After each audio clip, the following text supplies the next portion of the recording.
प्रेम से बोलिए जिमुत वाहन भगवान की जय। प्यारे भक्तों, आज आप सभी श्रवण करेंगे जितिया व्रत की एक नई कथा। कथा बहुत सुंदर है, पूरा जरूर सुनिएगा और दूसरे भक्तों के पास भी शेयर कीजिएगा। कथा इस प्रकार है। बहुत समय पहले की बात है। एक गांव में एक पति पत्नी रहा करते थे।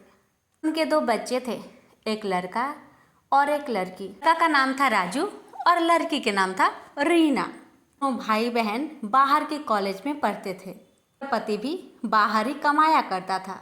महीने में एक दो बार अपनी पत्नी के पास आता रहता था और बच्चे भी जब कॉलेज से छुट्टी मिलती तो अपने मम्मी के पास आया करते थे और फिर चले जाते थे।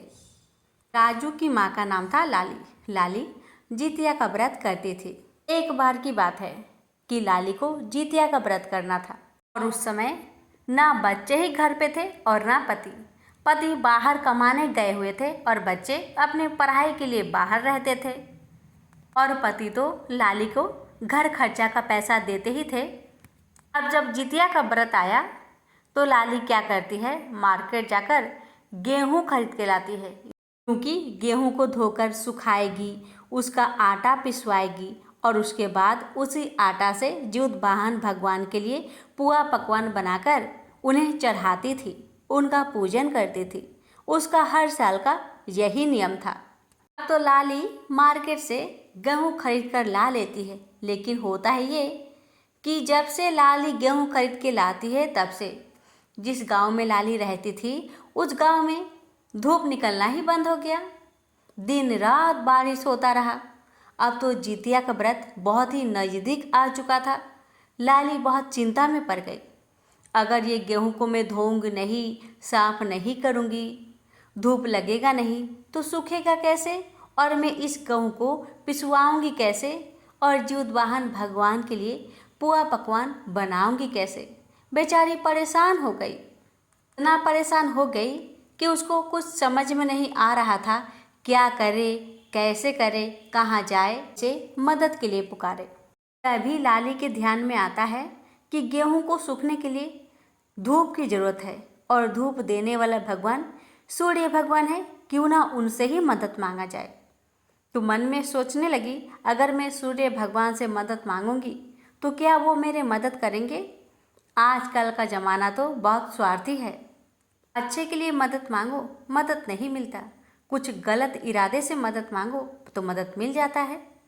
अब यही सोचकर उसने सूर्य भगवान से कह दिया, हे भगवान, जितिया का व्रत आ रहा है, अगर मैं गेहूं को नहीं सुखाऊंगी तो कैसे जिमुत भगवान को पर पकवान चढ़ाऊंगी बनाकर, कैसे उनका पूजन करूंगी।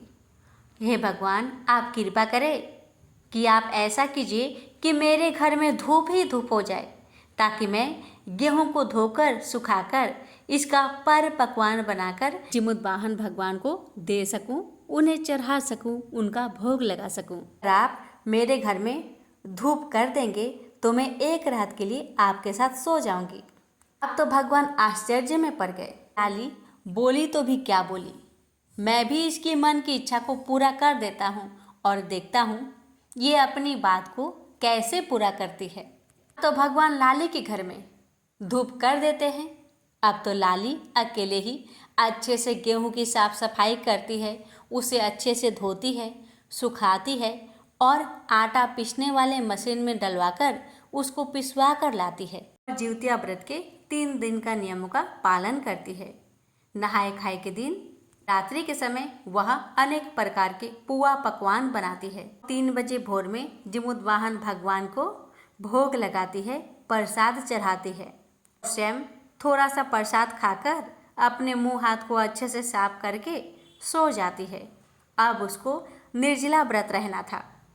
पूरा दिन बड़े ही नियम से विधि विधान के साथ लाली ने निर्जला व्रत रखा और आसपास के सभी महिलाओं के साथ मिलकर नदी में जाके स्नान करती है, बरियार बरियार का पूजन करती है, ज्योत वाहन भगवान का पूजन करती है और वहीं पर बैठकर हाथ में चना और फूल लेकर ज्योत वाहन भगवान की कथा का श्रवण करती है। उसके बाद अपने अपने जितिया को अपने गले में धारण करके सब माताएं अपने अपने घर को चली आती है। लाली भी अपने घर आ गई और बड़े ही अच्छा से श्रद्धा से जीवत वाहन भगवान की व्रत को पूरा की। और पारण के दिन सुबह उठकर घर के सभी कामकाज करके स्नान करके पूजन पाठ करने के बाद गरम गरम भोजन बनाकर पारण करती है। अब जैसे ही लाली पारण करती है वैसे ही उसे बहुत चिंता होने लगती है कि हे भगवान अब क्या होगा। कल तो मैं निर्जला व्रत थी इसलिए बच गई, आज तो पारण कर ही ली, व्रत पूर्ण हुआ, आज तो सूर्य भगवान जरूर आएंगे, आज मैं कैसे बचूं। बहुत सोच विचार करके लाली रात के समय क्या करती है, आंगन में एक ओखल रख देती है।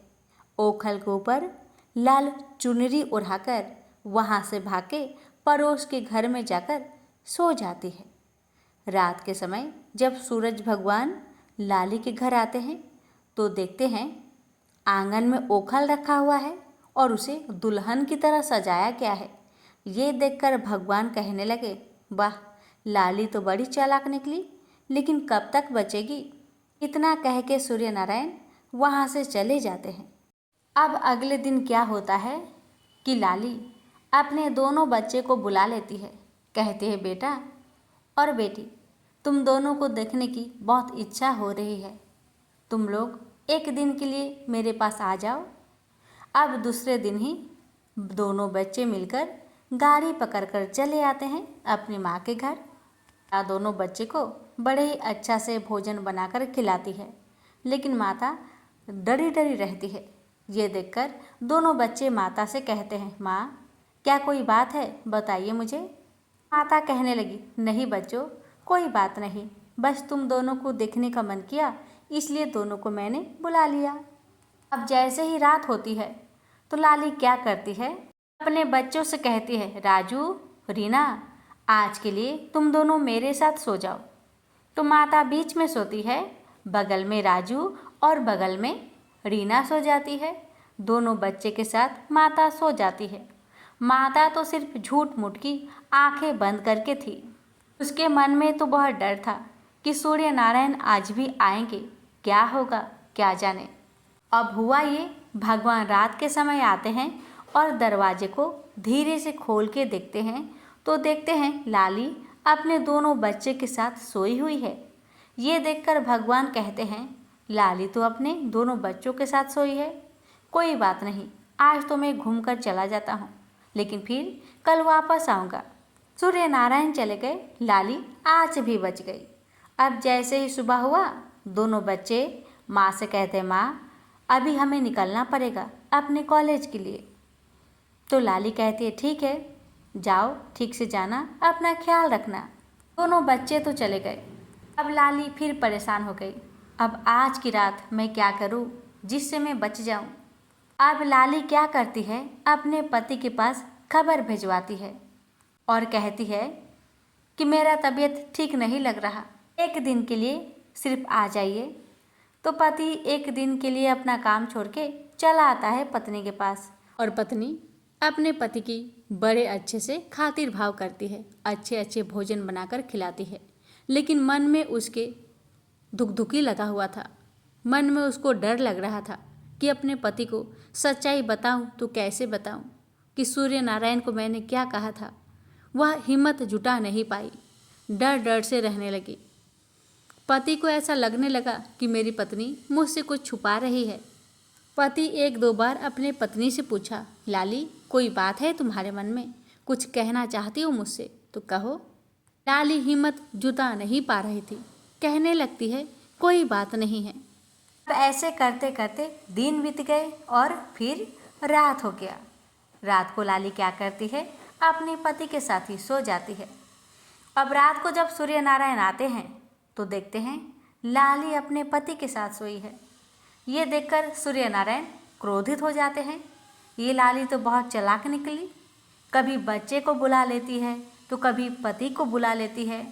भगवान उसी रात को पति के सपने में कहते हैं, देखो तुम्हारी पत्नी ने मुझसे कहा था कि मेरे घर की गेहूं अगर सूख जाएगी तो मैं आपके साथ एक रात के लिए सोऊंगी। अब तुम्हारी पत्नी बची फिर रही है। मैं 3 दिन से आ रहा हूँ और रोज यहाँ से घूम के चला जाता हूँ। अपने पत्नी से कहो अपने कहे हुए बात को पूरा करे। मैं अचानक पति की नींद खुल जाती है और पत्नी को जगाता है और कहता है, लाली क्या कोई बात है? तुम मुझसे छुपा रही हो तो सच सच बताओ, क्योंकि सूर्य भगवान मेरे सपने में आए थे और उन्होंने कहा कि तुम्हारे साथ एक रात के लिए सोना चाहते हैं, और वो भी तुमने उनसे कहा था। बताओ क्या ये बात सच है?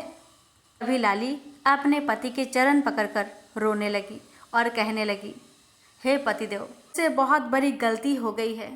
मैंने जितिया व्रत के पहले ही सूर्य नारायण से प्रार्थना की थी कि हे भगवान, अगर मेरे घर में धूप उग जाए, जितिया व्रत करने के लिए मेरा गेहूं सूख जाए तो मैं आपके साथ एक रात के लिए सोऊंगी।